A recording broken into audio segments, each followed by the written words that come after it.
오늘 성경 말씀은 잠언 4장 23절입니다. 육신의 장애를 갖고 산다는 것은 굉장히 불편하고 힘든 일입니다. 그런데 육신의 장애를 갖고 사는 것도 힘든 일이지만 정신적, 심적 장애를 갖고 사는 것은 이보다 더 고통이 많습니다. 특별히 정신적, 심적 장애를 가진 사람은 다른 사람에게도 고통을 줄 뿐만 아니라 사회적으로도 무리를 일으키는 경우가 많습니다. 정신분석학적으로 우울증은 평소에 자신이 의존하는 대상을 잃을 때 온다고 합니다. 평소에 돈이나 지위나 명예나 권력이나 부모를 의지하고 있다가 그 돈이나 지위나 명예나 권세나 부모의 도움이 사라지게 될 때 의지할 곳이 없어 마음이 불안해 떨게 되고 우울증에 걸리게 된다는 것입니다. 그렇다면 우리는 어떻게 이것을 극복해야 할까요? 마음의 최고의 장애는 자기중심적인 생각입니다. 아담과 하와가 타락한 것은 이런 자기중심적인 생각으로 인한 것입니다. 하나님은 그들에게 당신을 믿고 순종하며 살도록 하였는데 자기 마음대로 하겠다는 것이 그들이 지은 죄입니다. 오늘날도 자기중심으로 생각하고 자기중심으로 행동하는 것이 마음의 장애가 됩니다. 그러므로 내 주장만 하지 말고 다른 사람의 주장에 귀를 기울여야 합니다. 무엇보다도 인간을 창조하신 하나님의 말씀에 귀를 기울여야 합니다. 이럴 때 참 기쁨, 평강을 누릴 수 있습니다. 그도 그럴 것이 하나님이 인간을 만드셨기에 하나님만큼 인간을 잘 아는 분은 없기 때문입니다. 그렇기 때문에 하나님 말씀을 따르는 것이 제일 안전한 삶입니다. 또 다른 마음의 장애는 하나님의 말씀을 거역하는 것입니다. 시편 107편 11절에서 시편 기자는 사람이 흑암과 사망의 그늘에 앉으며 공고와 쇠사슬의 매임은 하나님의 말씀을 거역하며 지존자의 뜻을 멸시함이라 라고 하였습니다. 죄인은 하나님의 말씀과 뜻을 거역하고 겉으로는 편안한 척하지만 그때부터 마음속에 불안의 씨앗이 심어지게 됩니다. 왜냐하면 하나님의 법을 어기고 나면 그 법이 마음속에서 끊임없이 정죄의 소리를 외치기 때문입니다. 그러하기에 우리는 하나님의 뜻을 거역하면 평안하게 살 수 없습니다. 우리가 가난하고 어렵게 살더라도 하나님 앞에 성결한 마음을 가지고 있으면 편안하게 살 수 있습니다. 탐심과 욕심도 우리 마음의 큰 장애입니다. 지금 있는 것에 자족하지 못하는 이유는 그것이 당연하다 못해 부족하다고 생각하기 때문입니다. 자기 분수를 모르면 탐심과 욕심을 내는데 그 탐심과 욕심은 우리 마음속에 큰 고통을 가져옵니다. 오늘 본문 23절에 모든 지킬 만한 것 중에 더욱 내 마음을 지키라. 생명의 근원이 이에서 남이니라. 우리 생명의 근원이 마음에서 나오는데 마음을 잘 지켜서 더러운 마음이 되지 않도록 하는 것은 대단히 중요한 것입니다.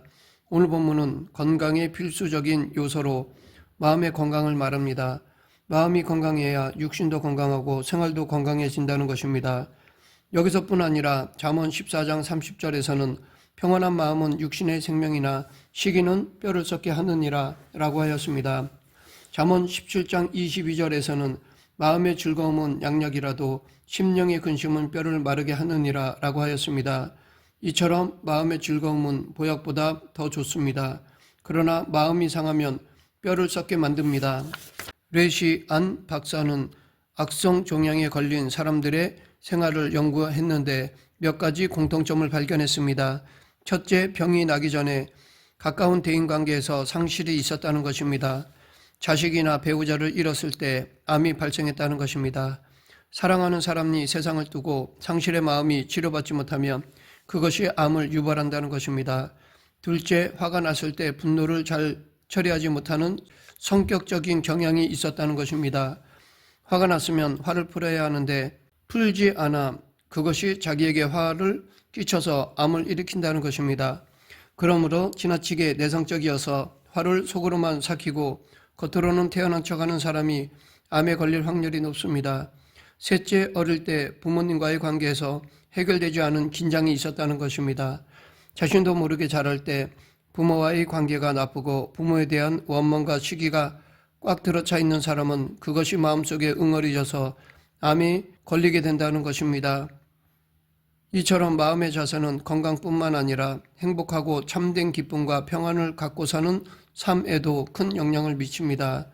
우리가 또 생각해야 할 것은 하나님에 대한 마이너스, 즉 부정적 사고를 하지 않는 것입니다. 모든 일에 없는 것, 모자란 것, 부족한 것을 중심으로 생각하는 습관을 고쳐야 합니다. 예수님은 마태복음 13장 12절에서 무릇 있는 자는 받아 넉넉하게 되되 없는 자는 그 있는 것도 빼앗기리라 라고 말씀하셨습니다. 즉 있는 것을 감사하면 점점 더 주시고 없는 것에 불평하면 있는 것도 빼앗아 간다는 것입니다.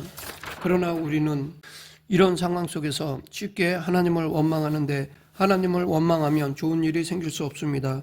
로마서 8장 28절 우리가 알거니와 하나님을 사랑하는 자 곧 그의 뜻대로 부르심을 입은 자에게는 모든 것이 합력하여 선을 이루느니라. 비록 좋지 않은 일이 있어도 하나님은 그것을 선하게 사용하시기에 우리는 원망하지 말아야 합니다. 우리는 좋은 것은 좋아서 좋고 좋지 않은 것은 하나님이 선하게 사용하시기에 좋게 받아들여야 합니다. 이렇게 하나님에 대한 플러스 긍정적 사고를 하고 늘 마음속에 그것을 기억하고 시인해야 합니다. 그런데 이 좋은 것은 때론 좋지 않은 모습으로 올 때가 많습니다. 그래서 우리가 겪는 시련과 환난들이 지나고 난 다음 생각해 보면 그것이 은혜였다는 것을 알 때가 많습니다. 하나님에 대한 플러스 즉 긍정적 사고가 중요한 이유를 우리는 이스라엘 역사를 통해서도 알 수 있습니다. 이스라엘 12정탐꾼의 가나안 정탐을 살펴보면 2명은 하나님에 대한 플러스 사고로 정탐을 보고하고 10명은 하나님에 대한 마이너스 사고로 정탐을 보고했습니다. 즉 똑같은 땅을 보았는데 10사람은 하나님의 약속에 대한 마이너스 사고를 갖고 부정적인 말을 했고 2사람은 하나님의 약속에 대한 플러스 사고를 가지고서 긍정적인 말을 했습니다. 그 결과 10사람은 그 자리에서 하나님께 벌을 받아 죽었습니다. 그리고 그 말을 듣고 불평하며 동요했던 모든 이스라엘 백성들은 광야에서 40년 동안 방황하고 광야에서 죽었습니다. 오직 여호수아와 갈렙만이 젖과 꿀이 흐르는 가나안 땅으로 들어갔습니다. 그러므로 우리는 언제나 하나님의 약속에 대한 플러스 즉 긍정적 사고를 하기로 결심해야 합니다. 하나님이 약속하신 것은 반드시 이루어 주신다는 긍정적인 마음을 가져야 합니다. 하나님의 약속에 대한 마이너스 사고를 하는 사람은 끝없이 불평합니다. 마음에 부정적인 생각, 즉 하나님의 약속을 불신하는 생각이 들어오면 그 결과로 우리 생활은 고통과 괴로움이 휩싸이게 됩니다. 하나님은 우리가 마음먹은 대로 대해 주십니다. 즉 우리가 당신을 신뢰하는 만큼 인도하시고 불신하는 만큼 내버려 두십니다. 우리는 이 사실을 잊지 말아야 합니다. 또 다른 마음의 장애는 감사하지 않는 마음입니다. 시편 50편 23절 감사로 제사를 드리는 자가 나를 영화롭게 하나니 그의 행위를 옳게 하는 자에게 내가 하나님의 구원을 보이리라.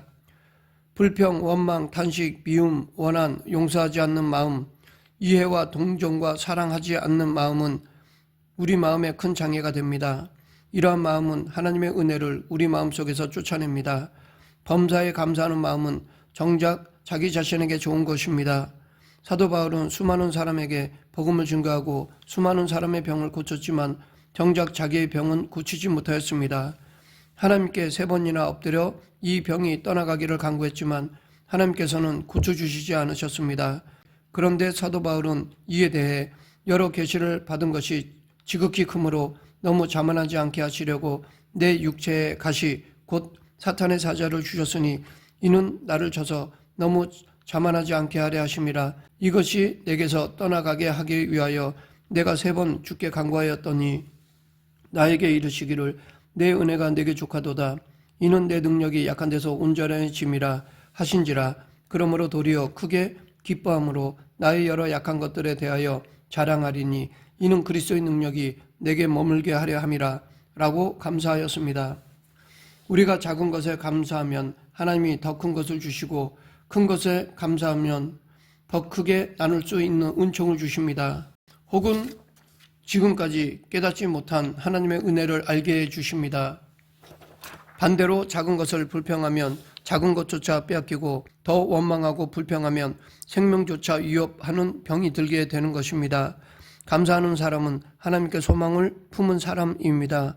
그러므로 우리는 언제나 하나님에 대한 소망을 가지고 살아야 되는 것입니다.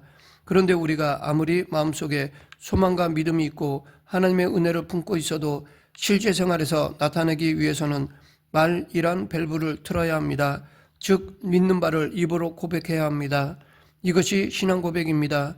믿는 바를 세상에 증거하기 위해서는 전파, 증언, 고백해야 합니다. 즉 말해야 하는 것입니다.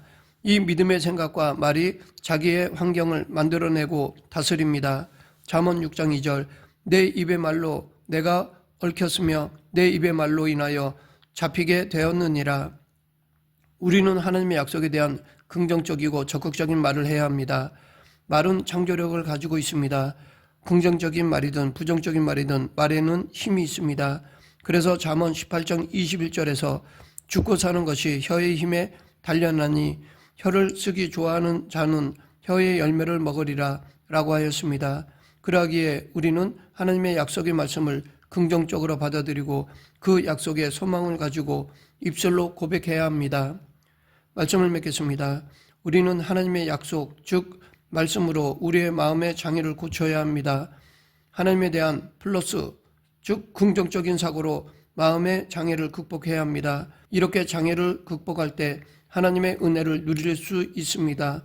우리 모두 하나님에 대한 플러스, 즉 긍정적 사고와 믿음의 고백으로 마음의 장애를 극복하는 성도가 되길 간절히 축원합니다. 기도하겠습니다. 생사화복을 주관하신 하나님 아버지, 하나님에 대한 믿음과 신뢰 그리고 신앙 고백으로 마음의 장애를 극복하는 저희 모두가 되게 하여 주시옵소서. 예수님 이름으로 기도드립니다. 아멘.